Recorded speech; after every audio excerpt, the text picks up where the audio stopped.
UKLO 1 year masters. No IELTS required up to 5 years visa. High visa success rate. పశ్చిమ Bengal CM Mamata Banerjee సంచలన ప్రకటన చేశారు. ముఖ్యమంత్రి పదవికి రాజీనామా చేసేందుకు రెడీ అని ప్రకటించారు. న్యాయం కోసం రాజీనామా చేసేందుకైనా సిద్ధంగా ఉన్నానని తెలిపారు. కోల్కతా జూనియర్ డాక్టర్ అత్యాచార హత్య ఘటనపై మమతా సర్కార్పై విమర్శలు వెల్లువెత్తుతున్నాయి. ఈ నేపథ్యంలో ఆమె ఈ వ్యాఖ్యలు చేశారు. ముఖ్యమంత్రి పదవిపై తనకు ఆందోళన లేదని, ఈ కేసులో న్యాయం జరగాలని కోరుకుంటున్నానని తెలిపారు.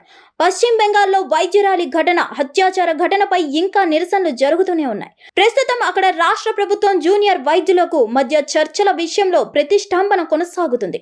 3 రోజులుగా డాక్టర్లు ప్రభుత్వంతో చర్చలకు హాజరు కావట్లేదు. ఈ చర్చలను ప్రత్యక్ష ప్రసారం చేయాలని డిమాండ్ చేస్తున్నారు. మరోవైపు ఇలా చేస్తే న్యాయపరమైన చిక్కులు ఎదురవుతాయని ప్రభుత్వ వర్గాలు చెప్తున్నాయి. న్యాయం కోసం తాను రాజీనామాకైనా సిద్ధమే అని సీఎం మమతా ప్రకటించడంతో బెంగాల్లో రాజకీయాలు హాట్ టాపిక్ గా మారాయి. వైద్యులతో సమావేశమయ్యేందుకు గురువారం దాదాపు 2 గంటల పాటు ఎదురు చూశారు.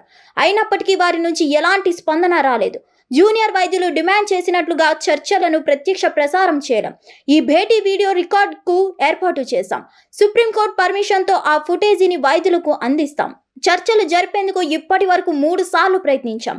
వైద్యులు తమ విధులకు దూరంగా ఉండడం వల్ల రాష్ట్రంలో 7 లక్షల మంది రోగులు ఇబ్బందులు పడుతున్నారు. 27 మంది మృతి చెందారు. ఆందోళన చేస్తున్న వైద్యులపై చర్చలు తీసుకోలేం. పెద్దవాళ్ళం కాబట్టి వారిని క్షమిస్తామని సీఎం మమతా బెనర్జీ అన్నారు. హిట్ టీవీ యాప్ ని డౌన్లోడ్ చేసుకోండి. ఇందులో short news, live news, entertainment movies అన్ని అవైలబుల్ గా ఉన్నాయి. Please download hit TV app. Hit TV app. Hit TV app ని ఫ్రీగా డౌన్లోడ్ చేసుకోండి.